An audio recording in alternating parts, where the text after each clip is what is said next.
Assalamualaikum warahmatullahi wabarakatuh. Rahayu Sagung Dumadi. Masih bersama kami di channel Babat Nusantara.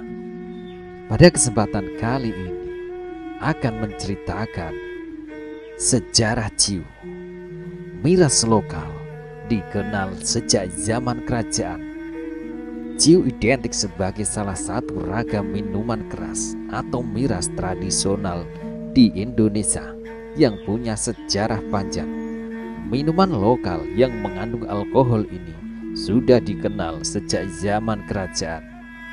Ciu adalah istilah yang biasa digunakan untuk menyebut jenis arak tradisional di Indonesia, terutama yang berkembang di beberapa daerah di wilayah Jawa Tengah.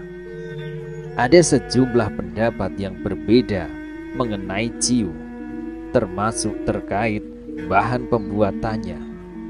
Ciu adalah minuman beralkohol dari fermentasi ketela pohon cair yang terbuang dalam proses pembuatan tape.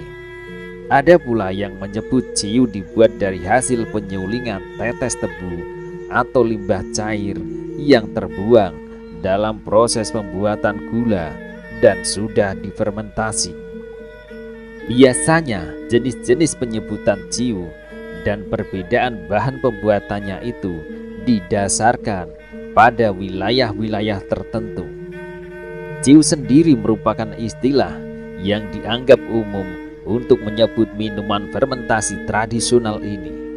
Ciu yang terbuat dari tetes tape konon berasal dari Banyumas dan sekitarnya, seperti Sumpyo, Purbalingga, Banjarnegara, Kroya, hingga Cilacap, atau daerah-daerah di Jawa Tengah di bagian barat.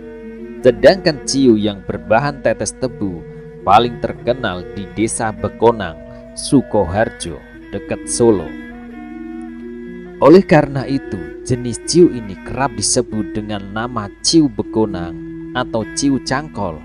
Terkadang disebut pula sebagai arak khas Solo. Di beberapa desa di Banyumas maupun Sukoharjo, ciu diproduksi secara rumahan oleh penduduk setempat. Maka ketika ciu disebut sebagai minuman keras, para perajin ciu di desa-desa itu merasa agak risih.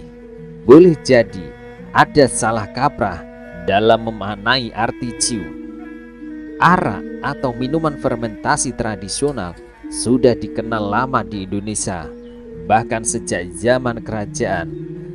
Salah satu jenis minuman fermentasi asli produk Nusantara ini dikenal luas dengan sebutan ciu.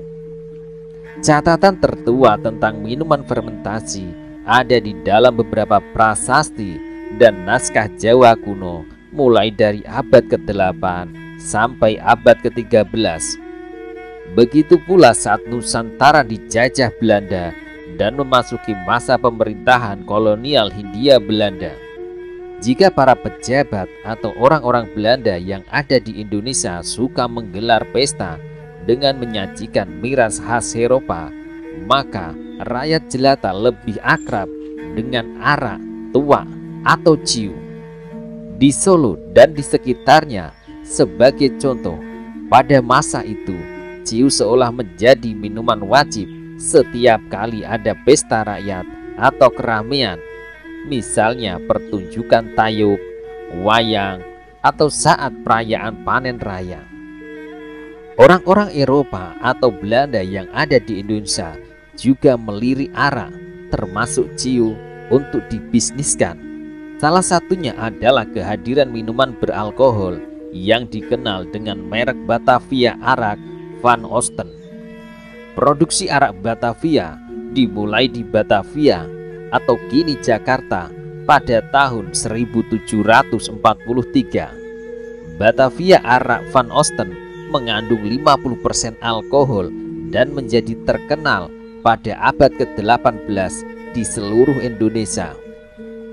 Bahkan Batavia Arak Van Osten ini disukai oleh orang-orang Eropa yang datang ke Hindia Belanda atau Indonesia kala itu, sehingga sering dibawa pulang dan namanya cukup populer di negara-negara barat. Sekian dari kami. Mudah-mudahan cerita ini bermanfaat bagi kita semua, terutama hikmah yang tersirat dari wasiat-wasiat nenek moyang kita, para leluhur Nusantara. Demikianlah sekelumit ulasan tentang sejarah Ciu, miras lokal dikenal sejak zaman kerajaan. Semoga cerita ini dapat menambah sedikit wawasan akan keberagaman sejarah Nusantara. Apabila terdapat kesalahan dalam pengucapan atau versi dan masukan, jangan ragu untuk mengoreksi kami di kolom komentar. Jika dirasa bermanfaat, silahkan like, subscribe, dan share video ini. Akhir kata, semoga kita selalu diberkahi dalam menjalani kehidupan ini. Terima kasih telah menyaksikan video ini. Mugio Rahayu Sagung Dumadi. Wassalamualaikum warahmatullahi wabarakatuh.